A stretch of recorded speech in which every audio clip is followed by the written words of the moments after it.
I have played over 1,000 hours of Valheim, literally made countless videos, and still, just the other day, I learned that you can hide the icons on your map by right-clicking on them. Yeah, a little embarrassing. So if you're a beginner or Valheim veteran, I guarantee one of the 45 other tiny details covered in this video will be new to you, like how you've been misusing your hoe, and what makes these chests in Meadows houses so special. For starters, in the character creation or selection screen, you can rotate your character for a better look at your chosen hairstyle. More people miss this than you think. And in my case, since I am making a new character for a no-map immersive run, you might be wondering, how do you find your way without a map? First, if you interact with any boss stone, your character will turn in the direction of the nearest corresponding boss. To save this direction, equip your hammer, select a beam, and rotate it in the direction your character turned. Going forward, you can check your heading by pulling out your hammer, since the beam will maintain its set orientation. You can also look at the sky for landmarks to guide you. For one, just like in real life, the sun rises in the east, arcs south, unlike real life, but sets in the west, bringing us back to reality. The Yggdrasil tree can also be used for guidance, originating from the far east, extending its branches west. Speaking of the sun, the game's day and night cycle is a total of 30 minutes, with the day being 21 and the night 9. Night is signaled by the "You are cold" message displayed on screen, assuming you are not wearing frost-resistant gear, while a new day is introduced by the display of the new day's number. But how can you keep track of time throughout the day? Fortunately, I've got two slick methods for telling time in Valheim. But first, what could be a better way to start your morning than with free breakfast for life from today's video sponsor, HelloFresh. Yes, you heard this right. HelloFresh are giving all subscribers free breakfast for life with every single delivery, ensuring you always enjoy the most important meal of the day. HelloFresh has been a staple for my family since 2021, making our lives tastier and easier with their varied menus and frictionless delivery, now only better than ever, extending to breakfast. My plans change often and life gets busy, both while navigating the peaks and valleys of life and across the world of Valheim. HelloFresh makes planning your meals flexible and easy to align with your lifestyle, and even alters its menu with seasonal offerings to keep flavors relevant and unique. And with winter passing, this Viking admittedly has put on a few extra pounds. But once again, HelloFresh has my back, offering 30 plus calorie and protein smart options that arrive pre-portioned, helping me get ready for the summer season, sunbathing in the plains' luscious grass. Click the link in the description or use my code and get 10 free meals plus free breakfast for life. One breakfast item per box while subscription is active if you're in the US. Outside the US, the local discount will apply. Thank you to HelloFresh for sponsoring today's video. In the pause menu, you can see when your game last saved, which typically occurs at the start of any new day. As a result, by keeping in mind the 21-minute day cycle, you can do some quick math to determine how close you are to nightfall. Alternatively, find the sun in the sky and face it. Keep in mind, east means the sun has just risen, and west means the sun is about to set.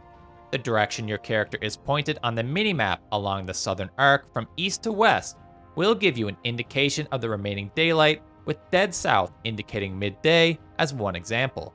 Weather is another phenomenon most assume is random, which is not the case. Rather, each Valheim world follows the same set schedule, which you can look up yourself at this website. This is especially helpful planning a sail, as sleeping to skip the day could reward you with a better wind direction. And if you're a doofus like me that took way too long to notice, you can see the direction of the wind at any given time indicated by the arrow on your minimap. Many people know the Leviathan are living beasts, but most don't take the time to peer below the surface. Next time you find one, see if you can find their beady yellow eyes. But if you happen to sink or build a boat in your base like me, when destroyed, the loot inside won't be lost.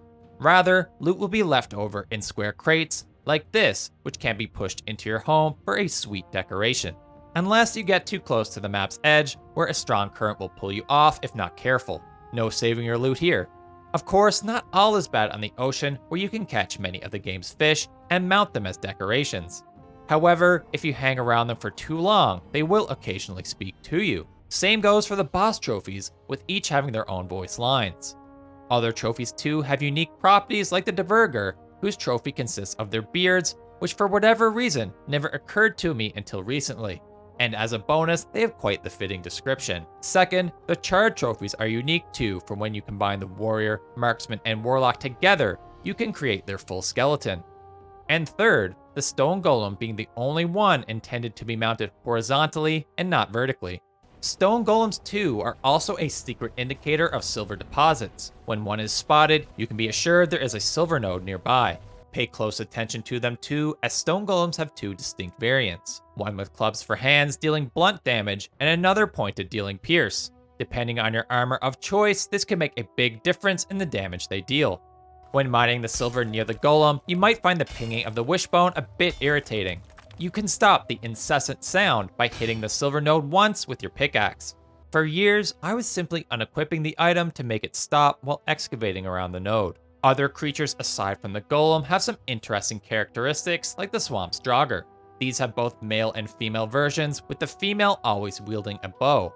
Unfortunately, they each share the same loot pool unless you summon the female version of the trophy with dev commands. The blobs and its squishy clan, despite their appearance, all have a front and a back. In fact, none of them can attack you unless facing you, so a great combat strategy is to leap behind them for quick hits while they rotate to face you. If you happen to find yourself in the growth's tar, you can swim in it just like water, and it can also break your fall from a significant height if perhaps you're practicing your diving skills. Fall damage too is something you don't have to worry about if your health is above the threshold of 100, with this being the max possible damage regardless of your height. While exploring the Mistlands, you may become frustrated trying to find infested mines. To help, you can input the command /print seeds, which prints the distance to the nearest dungeon, which works for most biomes. Repeatedly use the command as you try different directions through trial and error until you see the distance shrink, indicating you're heading in the right direction. Another command that can be used is /die, which does what you can probably expect.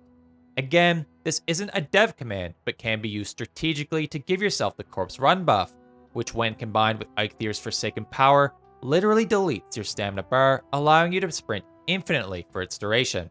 And you might disregard this as it causes you to lose your precious skill levels. But it's worth noting that you can get skill loss protection after death for a short period, so you can safely spam the use of this while only using skill progress once. It is a common strategy adopted by speedrunners, especially for use in the Bowmass fight, but again, if you think it's a cheat, I will understand.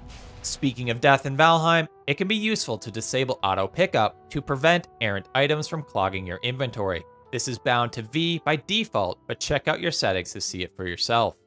In building your base too, most people like to start with flat ground for a good foundation where the trusty hoe comes in. Surprisingly, most people fail to realize the hoe has two distinct modes. The first, which of course will either raise the earth or flatten it to the height of which your character's feet are on. However, if you instead hold shift or left bumper on controller, this changes the behavior of the hoe to level the ground to the height of where it's pointed rather than where your character is standing. This is best used when trying to build a slope for a cart as an example. In your home is where you will do most of your crafting, which provides its own share of tiny, often missed details. For one, when you swap to most weapons at the forge, you will use it to smash metal rather than the default forging hammer. Second, while not likely something you have missed but a new feature, is to craft 5 items at a time by holding shift, or I can only assume is the left bumper on controller. Third, if you accidentally start crafting something you did not intend, simply click on the crafting progress bar to immediately halt its progress. Fourth, while most crafts have limited customization, many of the game's shields and linen cape are the exception. Next time you craft these items, make sure you select your favorite style or simply make them all. To craft that many shields and capes, you will need a ton of resources, and being able to optimally manage those resources will be key to your success, and there are a ton of buttons and keybinds you may have missed. For starters, you can label your chests with signs and change the color of the text, or even add symbols to help classify your inventory. For colors, input bracket color equals and input the color you want to choose and close the bracket. From there, type the text you want in the color you specified. Or, for further customization, you can paste a hex code from a website like this for even more variety in custom colors. Better yet, copy emojis from a generic emoji site and paste them on your signs, which of course can be combined with a custom color. And with your chests labeled, you'll want to manage them in your inventory in the most efficient way.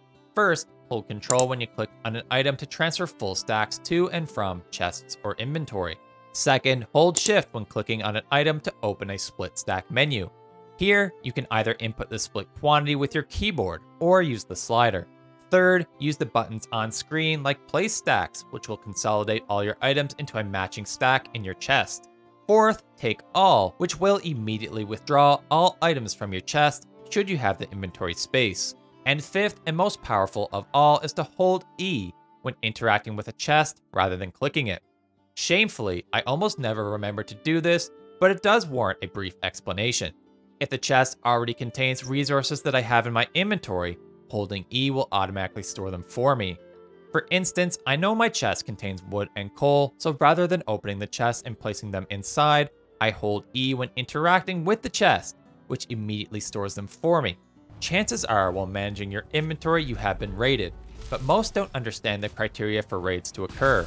Aside from a couple of exceptions, your base can only be raided if you are near 3 of what are called base structures, of which all are shown on screen. Without 3 of these near you, raids cannot occur. You can also try scaring your enemies away with fireworks created by putting a certain core in a fire. Better yet, black cores work too, producing a different color. Of course, another benefit of base structures is that they can prevent creature spawn within their radius of 20 meters for most of them, with the exception of the workbench, forge, and artisan table, which can be increased as far as 36, 38, and 40 respectively if all their upgrades have been crafted. And before getting to those mysterious Meadows chests, there is a secret location for these I first want to cover in Draugr villages. After clearing the larger church-like structures, break away the floor to find hidden chests. While the loot isn't the best, many players never even know to look here. But these chests, like those found in standard abandoned houses, are different than those crafted by the player, only having 8 item slots compared to 10. In fact, any chests found in the wild across the game always have 8 slots, differing from one crafted by a Viking. While not incredibly useful, I do find it odd and interesting. And if you got this far, you must be a Valheim historian, and if so, you will definitely want to check out this video, where I played the earliest version of Valheim that launched prior to Steam in 2018.